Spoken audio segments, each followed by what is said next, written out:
Facebook ইনস্টাগ্রামে সবাইকে দেখছি ঘুরতে বেরিয়েছে। শীত পড়ার পর থেকেই সবাই বেশ ঘুরে বেড়াচ্ছে। আর এদিকে দেখো আমি আর দিদি এখনো পর্যন্ত কোথাও ঘুরতে যায়নি এই শীতে। আরে কিন্তু জাকিয়ে শীত পড়েছে তাই আজকে বাচ্চাদেরকে রেখেই ঠিক করলাম দুজন মিলে একটু ঘুরতে বেরোবো। বাচ্চাগুলোকে নিয়ে যাওয়ার ইচ্ছা ছিল কিন্তু বাচ্চাগুলো ঠান্ডা লাগবে আর আসতে যদি রাত হয়ে যায়, হুট করে সিদ্ধান্ত নিয়েছি তো সেই জন্য দুই বোন মিলে বেরিয়ে যাই। এখন আমরা দুই বোনই আছি মায়ের বাড়িতে, তাই দুজনে খাওয়া দাওয়া সেরে রেডি হয়ে বেরিয়ে পড়লাম। অটোর জন্য অনেকক্ষণ ধরে দাঁড়িয়েছিলাম, ফাইনালি অটো পেয়ে গেছি। বেরিয়েছি ঠিকই কিন্তু দুই বোনই খালি দুজনের মেয়ের জন্য মন খারাপ করছি। ভেবেছিলাম ফার্স্টে দিদির মেয়েকে নিয়ে যাবো কিন্তু দিদির মেয়েও ঘুমিয়ে পড়েছে তাই দুজনকেই আর নিয়ে গেলাম না। এখন আমরা চলে এসেছি রাজপুরে। রাজপুরে এসে দেখো বাসও পেয়ে গেছি খুব তাড়াতাড়ি। একদম সামনে সিট পেয়ে গেছি, বসে পড়েছি দুই বোনে। আমি সিটে বসেছি আর দিদি বসেছে ইঞ্জিনের উপর। কে বলছিলাম তুই সিটে চলে আয়, ইঞ্জিনে বসিস না, গরম লাগবে। এবার দিদি বলছে শীতকাল তো গরম লাগলেও কোনো চাপ নেই।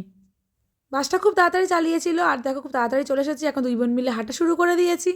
হাঁটতে হাঁটতে চলে এসেছি দেখো আমরা পাটুলিতে। অনেক দিন বলবো না, অনেক বছর পরই চলে এসেছি পাটুলি। কি আগে আসতাম, এখন আসা হয়ে ওঠে না একদম। অনেক নতুনত্ব জিনিস করেছে, যেমন দেখো এই দক্ষিণেশ্বরের মন্দিরটা, যখন আসতাম তখন এই মন্দিরটা ছিল না। আর অনেক কিছু নতুন নতুন জিনিস করেছে দেখলাম, বেশ ভালো লাগছে। কিন্তু এখন আমার ইচ্ছে জাগলো এই ফ্লাইওভারটায় ওঠার, কারণ এখানে দাঁড়িয়ে সবাই অনেক ফটো তোলে হয়ে আসছে। কিন্তু ভাবলাম চল দিদি একটু লাস্ট টাইম একটু এখান দিয়ে ঘুরে যাই। কিছু না, এখানে দাঁড়িয়ে কয়েকটা ফটো তুলবো আর বাড়ি চলে যাবো। এখানে যেতে গিয়ে দেখো একটা কুকুরের ভয়ে আমি দৌড়ে পালিয়ে গিয়েছিলাম। কি করব, কুকুরটা এমনভাবে আসছে আমার মনে হচ্ছে যেন তাড়া করবে।